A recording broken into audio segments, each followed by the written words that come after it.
It's week 25 and we are on letter Y. This one is really fun. It's got some swatch details and also a really simple, just straight line serif that is bracketed.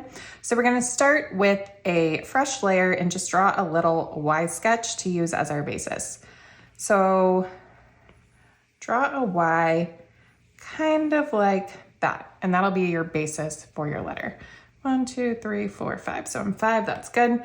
So now I'm gonna tap the N, reduce the opacity, and we'll work on our next version of the sketch from here. So this Y does have some really minor thick and thin contrast. So what I'm gonna do is start over here and I'm gonna draw one part of the line like that.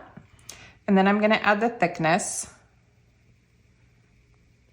just a little bit thick, and come around like that. And that part is less thick, just by a little. So what determines what is thick and thin is the principles of calligraphy. So upstrokes are thin. Let me get a brush pen real quick. So if I use a brush pen and I drew a letter Y, I'd use light pressure and heavy pressure depending on where I am in the stroke. So our heaviest parts are here and here, and that's gonna be the same here. And then the swashes are subjective. So that might just help a little with visualizing why we do the thick and thins, where we do them. All right, back to my other brush. So I'll bring this around. And again, no need to be too precise here because we're still working on our sketch version. So I'll make a little swash like that. And then same here. So this part is gonna be roughly the same thickness as this part. So I'm just gonna eyeball it and it'll thin out so that here and here are similar to the same width. And then I'll come up and around, again, keeping in mind where my thick and thin areas go, and then add a swash on that side as well. And again, we can refine that in our coming sketches. And then across the top for my serif, I'm just gonna draw a straight line fairly close to what I've already drawn. And then when we have a bracketed serif, it connects like this versus going straight into it. That is unbracketed. So I'm just gonna kind of draw a little loop and around. So it's still a pretty fine, thin serif, but has a little detail. So now we've got our second version of our Y sketch.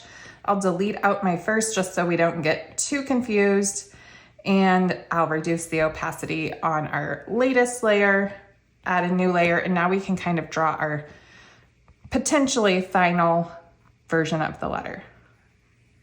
So I'm just gonna freehand this one largely, kind of following my lines as a guideline. And then I will refine it after we color it in. So go ahead and just do the same.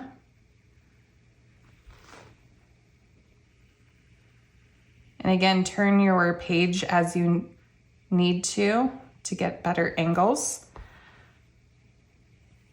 If you want to use some arcs, you can. If it doesn't work that well, just freehand it or take it in smaller pieces. Like if I take that piece a little smaller instead of doing the full arc, I can use some of the arcs to my advantage.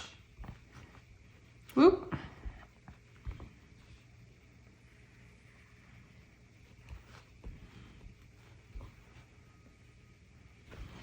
All right, so now I'll just drag and drop my color in and see where I might need to touch things up. I'm gonna delete out my sketch layer so I can really see what's going on.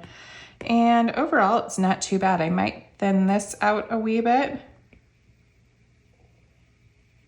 you really have to learn to trust your visual instinct.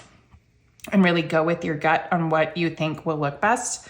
Because a lot of lettering, although we have certain rules, a lot of it is not mathematical. You are doing things based on what looks optically best versus what is mathematically perfect. And some of that will just come with time and experience.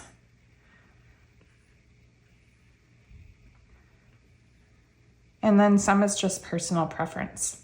All right, I'm pretty happy with that. It's a little different than my initial letter Y, but I might even like it slightly better. And that's another thing you can do is draw like 4 versions of your letter and then pick which one you like the best, since they do come out a little different every time. So now I will copy that and paste it over into my final document. And then next week we will do our final letter Z, and I will also film the detail work, and I'll put both those videos up in the same week so we can be completely finished with this series. And then several of you asked if I would share my final piece, so I will do that in the final blog post as well. I will see you next week for letter Z.